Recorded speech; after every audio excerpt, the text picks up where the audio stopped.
6장. 그러면 우리가 무슨 말을 하겠습니까? 은혜가 더 커지도록 우리가 죄 안에 줄곧 머물러 있어야 하겠습니까? 절대로 그럴 수 없습니다. 우리가 죄에는 죽은 사람들인데 어떻게 여전히 죄 안에서 살겠습니까? 아니면 여러분은 모르십니까? 세례를 받아 그리스도 예수 안에 들어가 있게 된 우리가 세례를 받아 그분의 죽음 안으로 들어갔다는 것을요. 우리는 세례를 통해서 그 죽음 안으로 들어가 그분과 함께 묻혔습니다. 그래서 그리스도께서 아버지의 영광을 힘입어 죽은 사람들 가운데서 일으킴 받아 살아나신 것처럼 우리 자신들도 그 새 생명 속에서 살아가게 되었습니다. 우리가 그분의 죽으심에 동참하여 그분과 같은 존재가 되었다면 그분의 부활하심에도 동참하여 그분과 같은 존재가 될 것입니다. 이것을 우리가 알고 있습니다. 곧 우리의 옛사람이 그리스도와 함께 십자가에 못 박힌 것은 죄의 몸이 없어지게 하려는 것입니다. 그리하여 더는 우리가 죄를 섬기는 종이 되지 않게 하려는 것입니다. 왜냐하면 죽은 사람이 의롭다고 판결을 받고 죄에서 풀려나 있기 때문입니다. 그러나 우리가 그리스도와 함께 죽었다면 그분과 함께 살기도 할 것이라고 믿습니다. 우리가 알다시피 그리스도께서는 죽은 사람들 가운데서 일으킴 받아 살아나신 뒤에 다시 죽지 않으십니다. 죽음이 더는 그에게 주인 노릇하지 못합니다.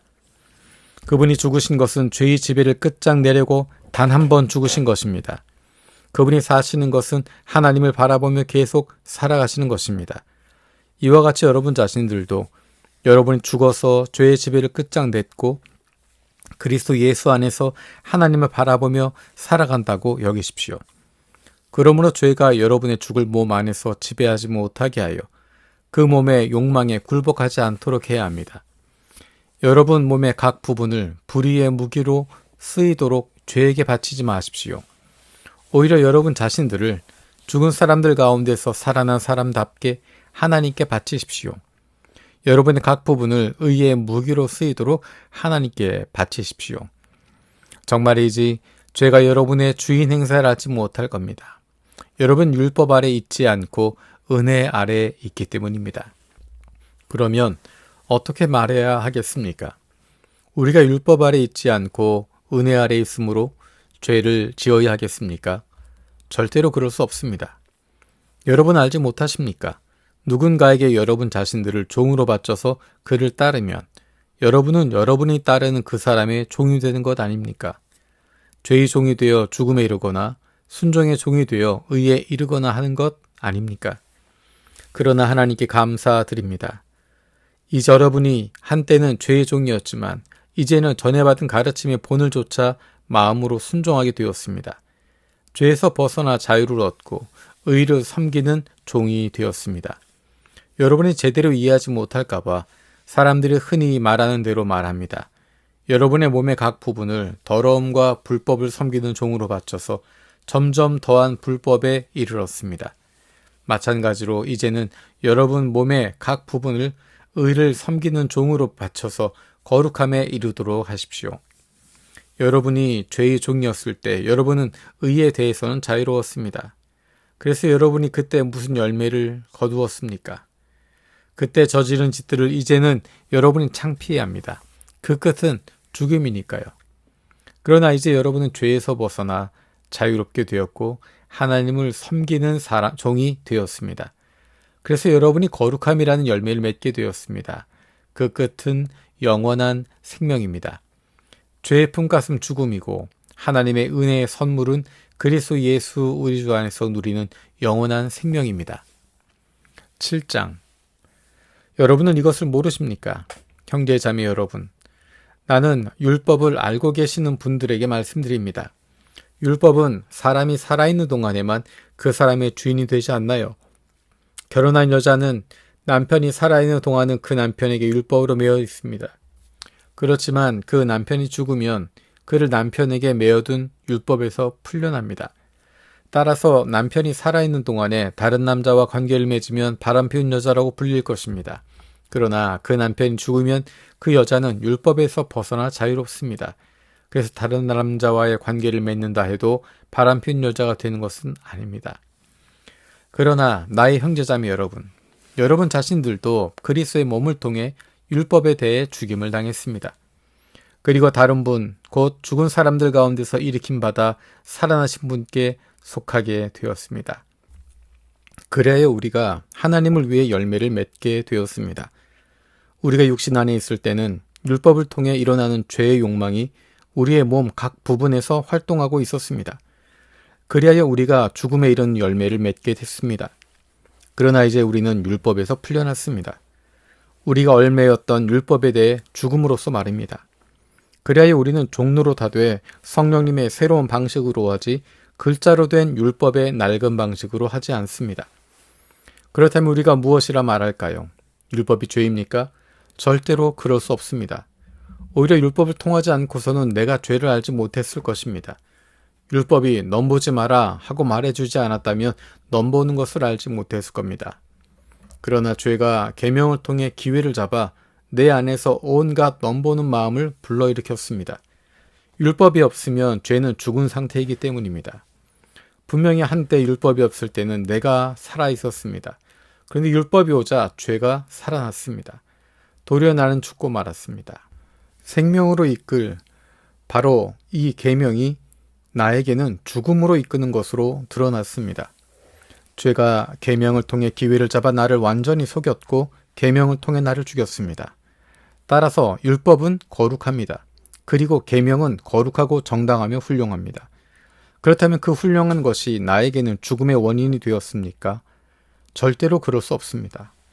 오히려 죄가 죄로 밝혀지도록 죄가 훌륭한 것을 통하여 나에게 죽음을 불러일으켰습니다. 그리하여 계명을 통해 죄가 범법의 뿌리라는 것이 더할 나위 없이 분명해졌습니다. 우리가 알다시피 율법은 영적인 것입니다.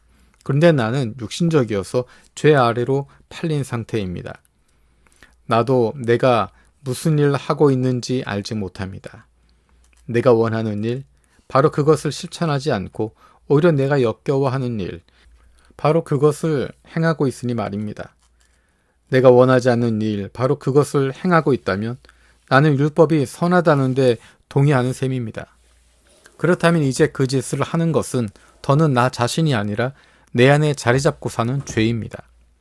나는 알고 있습니다. 내 안에, 곧 내 육신 안에 선한 것이 자리 잡고 살지 않는다는 것을요. 좋은 일을 하고 싶은 마음은 간절하지만 그것을 해내지는 못하고 있으니까요. 하고 싶은 일, 곧 선은 행하지 않고 오히려 하고 싶지 않은 이 일, 곧 악은 저지릅니다. 내가 나 자신도 하고 싶지 않은 이 일을 행한다면 그 짓을 하는 것은 더는 나 자신이 아니라 내 안에 자리 잡고 사는 죄입니다. 그런즉 나는 법칙을 발견합니다. 좋은 일을 하고 싶어하는 나, 그런 나에게 악한 것이 바로 곁에 있다는 것입니다. 나는 속사람으로는 하나님의 법을 기뻐합니다. 그런데 내가 보니 내 몸의 각 부분에는 다른 법이 있어서 내 마음의 법과 맞서 싸우고 있습니다. 그리고 내 몸의 각 부분에 있는 죄의 법으로 나를 포로로 삼고 있습니다. 나야말로 얼마나 비참한 사람입니까? 누가 나를 위해 이 죽음의 몸에서 건져내 주겠습니까? 하나님께 감사드립니다. 하나님이 건져내 주십니다. 예수 그리스도 우리 주님을 통해서요. 그러므로 형제자매 여러분, 우리는 빚진 사람들이지만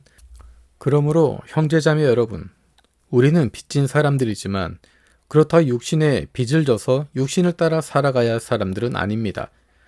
여러분이 육신을 따라 살아간다면 죽게 될 것이지만 성령님을 힘입어 몸의 못된 행실들을 죽이면 살 것이기 때문입니다. 누구든 하나님의 영에 이끌려가는 사람들, 이런 사람들은 하나님의 아들, 딸입니다. 여러분이 받은 것은 다시 두려움에 떨게 하는 종살이의 영이 아닙니다. 오히려 여러분이 받은 것은 아들, 딸로 삼으시는 영입니다. 그 영을 힘입어 우리는 아빠, 곧 아버지 하고 외칩니다. 그 영이 친히 우리 영과 함께 우리가 하나님의 자녀라는 사실을 증언하십니다. 자녀들이면 상속자들이기도 합니다. 우리는 하나님의 상속자이면서 그리스도와 공동 상속자들입니다. 참으로 우리가 영광을 함께 누리기 위해 고난도 함께 받았다는 말입니다. 내가 생각하기에 사실 지금 이때의 고난은 장차 우리에게 나타날 영광에 견주면 아무것도 아닙니다. 창조물은 하나님의 아들, 딸들이 나타나는 것을 애타게 기다리고 있기 때문입니다. 허무하게 사라질 처지 아래로 창조물이 굴복하게 된 것은 스스로 원해서가 아니라 굴복하게 하신 분 때문이었습니다. 그래도 창조물은 희망 속에 있었습니다. 그 희망은 창조물 스스로도 썩어짐의 종살이에서 자유로워져서 하나님의 자녀들이 누릴 영광스러운 자유 속으로 들어가는 것입니다. 우리가 알다시피 창조물 전체가 지금까지 함께 신음하며 악이 낳는 고통을 함께 겪고 있습니다. 그뿐 아니라 성령님을 첫 열매로 받은 우리 자신들도 마찬가지입니다. 우리 자신들조차도 속으로 신음하며 하나님의 아들, 딸들로 입양되기를 애타게 기다리고 있습니다.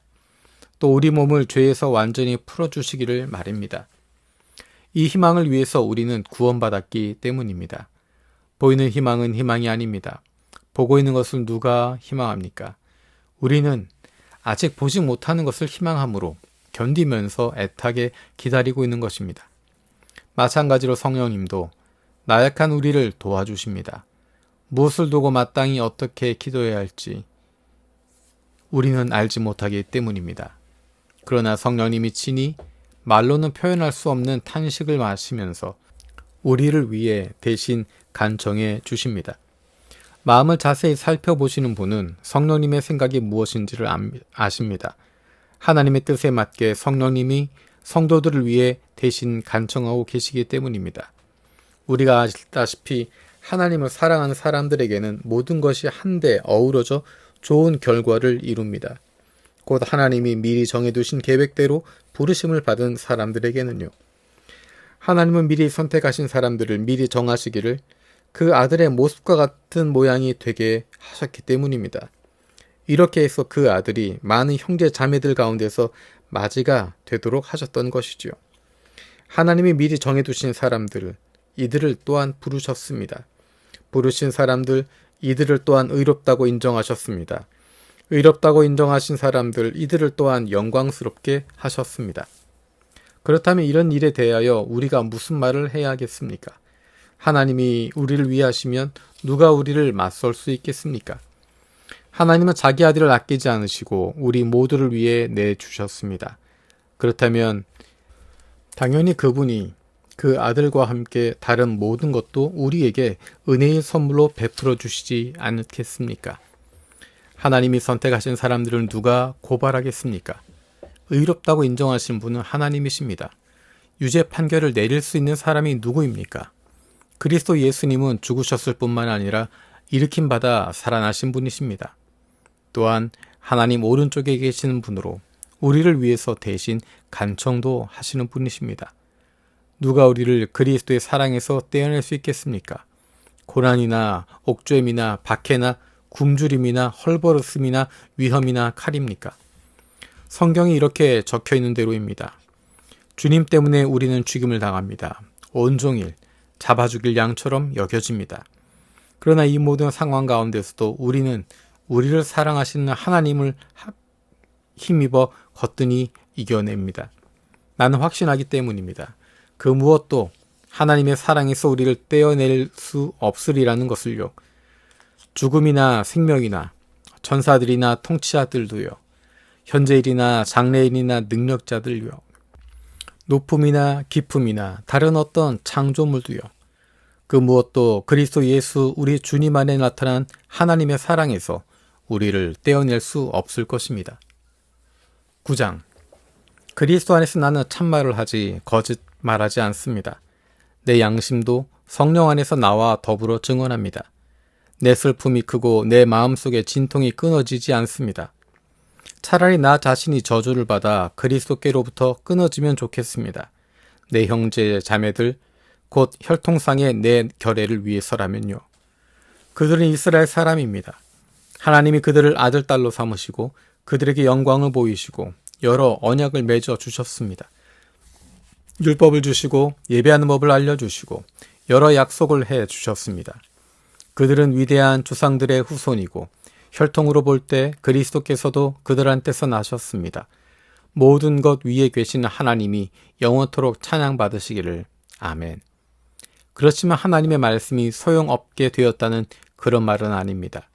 이스라엘한테서 난 이 사람들이 모두 이스라엘은 아니니까요. 또한 아브라함의 후손이 모두 아브라함의 자녀인 것도 아니기 때문입니다. 오히려 하나님은 이삭의 후손이어야 너의 후손이라 불릴 것이다 하고 말씀하셨습니다. 다시 말해 육신에 의한 자녀들, 이들이 하나님의 자녀들이 아니라 약속에 의한 자녀들이 후손으로 여겨집니다. 약속의 말씀은 이렇게 되어 있었으니까요. 내년 이맘때에 내가 다시 오겠다. 그때 사라에게 아들이 있을 것이다. 그뿐만 아니라 리브가가 한 사람, 곧 우리 조상 이삭과의 사이에서 쌍둥이를 가졌을 때도 마찬가지였습니다. 쌍둥이가 아직 태어나지도 않았고 무슨 선한 일이나 못된 짓을 하지도 않았을 때였습니다. 그때 선택의 기초에 하나님이 미리 정하신 계획이 유지되도록 하셨습니다. 아이들이 한 일이 아니라 부르시는 분에게 달린 것이었습니다. 그래서 리브가에게 말씀하셨습니다. 큰 아이가 작은 아이를 섬길 것이다. 성경이 이렇게 적혀 있는 대로입니다. 야곱은 내가 사랑했지만 에서는 내가 미워했다. 그렇다면 우리가 무슨 말을 해야 하겠습니까? 하나님이 불공정하시다는 말입니까? 절대로 그럴 수 없습니다. 하나님이 모세에게 이렇게 말씀하시니까요. 나는 내가 불쌍히 여기고 싶은 사람을 불쌍히 여기고 내가 가엾게 여기고 싶은 사람을 가엾게 여길 것이다. 그러므로 선택받은 것은 사람의 바람이나 노력이 아니라 은혜를 베푸시는 하나님께 달려 있습니다. 성경이 파라오에게 이렇게 말하잖아요. 내가 너를 일으켜 세운 것은 바로 이 일을 위해서다. 곧 너를 통해 내 능력을 드러내 보여주어 내 이름이 온 땅에 널리 알려지게 하려는 것이다. 그러므로 하나님은 불쌍히 여기고 싶은 사람을 불쌍히 여기시고 마음이 굳어지게 하고 싶은 사람을 마음이 굳어지게 하십니다. 그러면 그대는 나에게 따질 것입니다. 그렇다면 왜 하나님은 아직도 잘못을 나무라시는 겁니까? 그분들에 누가 맞설 수 있었다는 말입니까? 아, 사람아, 도대체 그대는 누구입니까? 하나님께 말대꾸하면서 대들다는요. 만들어진 것이 만든 사람에게 왜 나를 이렇게 만드셨나요? 하고 따지겠습니까? 아니면 진흙을 빚어 그릇을 만드는 사람에게 권한이 없단 말입니까? 같은 진흙덩이에서 어떤 것은 값지게 쓸 그릇으로, 어떤 것은 하찮게 쓸 그릇으로 만들 권한이요. 어떻단 말입니까? 하나님이 노여움을 드러내어 그 능력을 알리시길 바라시면서도 노여움을 사서 멸망하게 되어 있는 그릇들을 많이 참고 기다려 주셨다면요.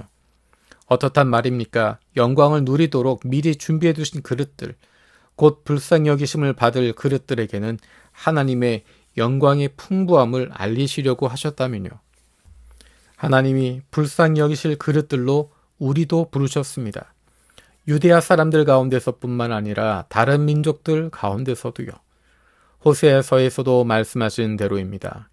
내가 내 백성 아닌 사람을 내 백성이라 부르고 사랑받지 못하는 여자를 사랑하는 여자라 부를 것이다. 또한 그들에게 너희들은 내 백성이 아니다 하고 말씀하시던 곳, 거기서 그들이 살아계신 하나님의 아들딸이라 불릴 것이다. 그렇지만 이사야가 이스라엘을 두고 이렇게 외쳤습니다. 이스라엘 아들딸의 수가 바다 모래와 같이 많더라도 남은 사람만이 구원을 받을 것이다. 주님이 말씀하신 것을 완전하고도 빠르게 땅 위에 실행하실 것이기 때문이다. 또 이사야가 이미 말한 대로입니다. 전능하신 주님이 우리에게 후손을 남겨두지 않으셨더라면 우리가 소돔처럼 되고 말았을 것이다. 소돔과 같이 되고 말았을 것이다. 그렇다면 우리가 무슨 말을 해야 하겠습니까? 의를 뒤쫓아 구하지 않은 민족들의 의를 얻습니까? 믿음에 기초하여 얻는 의를 말입니다. 그런데 이스라엘은 의로 이끄는 율법을 뒤쫓아 구했지만 율법에 다다르지 못했습니다. 무엇 때문입니까? 믿음에 기초하지 않고 행위에 기초하여 그것을 뒤쫓아 구경했기 때문입니다. 걸림돌에 걸린 것입니다. 성경에 적혀있는 대로입니다. 보라, 내가 시온의 걸림돌, 곧 걸려 넘어지게 하는 바위를 둔다. 그러나 그를 믿지 않은 사람은 창피를 당하지 않을 것이다. 10장. 형제자매 여러분, 내 마음의 갈망, 곧 이스라엘 사람들을 위해 하나님께 매달려 드리는 기도는 그들이 구원받게 되는 것입니다. 내가 결정하는데 그들에게는 하나님을 향한 열정이 있습니다. 그러나 그 열정은 바른 깨달음에 따른 것이 아닙니다. 그들은 하나님의 의를 알지 못해 자신의 의를 세우려고 애쓰다가 하나님의 의에 굴복하지 않았기 때문입니다. 사실 그리스도께서 율법의 끝마침이 되셔서 모든 믿는 사람에게 의를 가져다 주셨는데도 말이죠. 모세는 율법의 기초에서 얻는 의에 대해 이렇게 기록합니다. 이것들을 실행한 사람들은 이것들 덕분에 살아갈 것이다. 그러나 믿음의 기초에 얻는 의는 이렇게 말합니다. 그대 마음속으로 누가 하늘로 올라갈 것인가 하고 말하지 마라. 그런 말은 그리스도를 모시고 내려와야 한다는 뜻이 됩니다. 또는 누가 밑바닥 없는 구덩이로 내려갈 것인가 하고 말하지 마라. 그 말은 그리스도를 죽은 사람들 가운데서 모시고 올라와야 한다는 뜻이 됩니다. 그렇다면 성경은 무엇을 말합니까? 네 가까이에 그 말씀이 있다. 네 입에 있고 네 마음속에 있다. 이것이 우리가 선포하는 바로 그 믿음의 말씀입니다. 곧 그대가 입으로 주 예수님을 고백하고 하나님이 그를 죽은 사람들 가운데서 일으켜 살리셨다고 마음에 믿으면 구원받을 것이라는 말입니다. 사람은 마음으로 믿어 의에 이르고 입으로 고백하여 구원에 이르기 때문입니다. 성경이 이렇게 말하니까요. 그를 믿는 사람은 아무도 창피를 당하지 않을 것이다. 유대아 사람과 그리스 사람 사이에 차이가 없습니다.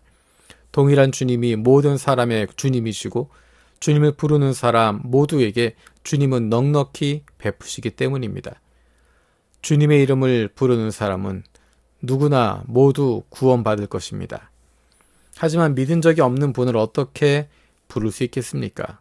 들어본 적도 없는 분을 어떻게 믿을 수 있겠습니까? 선포하는 사람이 없으면 어떻게 돌을 들 수 있겠습니까? 보냄을 받지 않았다면 그들이 어떻게 선포할 수 있겠습니까? 성경에 이렇게 적혀 있는 대로입니다. 얼마나 아름다운가 좋은 것들을 좋은 소식으로 전하는 사람들의 발이. 그러나 모두가 복음을 듣고 따른 것은 아닙니다. 이사야가 이렇게 말하니까요. 주님, 누가 우리한테 들은 것을 믿었습니까? 그러므로 믿음은 듣는 데서 생기고 듣는 것은 그리스도를 전하는 말씀을 통해 이루어집니다. 그러면 내가 묻습니다. 그들이 들어보지 못했습니까? 그렇지 않습니다. 온 땅으로 퍼져나갔네 그들의 소리가 세상 끝으로 그들의 말이. 내가 다시 묻습니다. 이스라엘이 알지 못했단 말입니까? 먼저 모세가 이렇게 말합니다. 나는 너희가 질투하게 만들 것이다. 네 백성 아닌 다른 사람들을 가지고 깨닫지 못하는 민족을 가지고서 너희를 노엽게 할 것이다. 이사야는 아주 용감하게 이렇게 말하기까지도 했습니다. 나를 찾지도 않는 사람들에게 내가 나타났고 나에 대해 물어보지도 않는 사람들에게 나를 보여주었다. 그러나 이스라엘에 대해서는 이렇게 말합니다. 온종일 내가 내 두 손을 펴서 불순종하고 대드는 백성들한테로 내밀었다.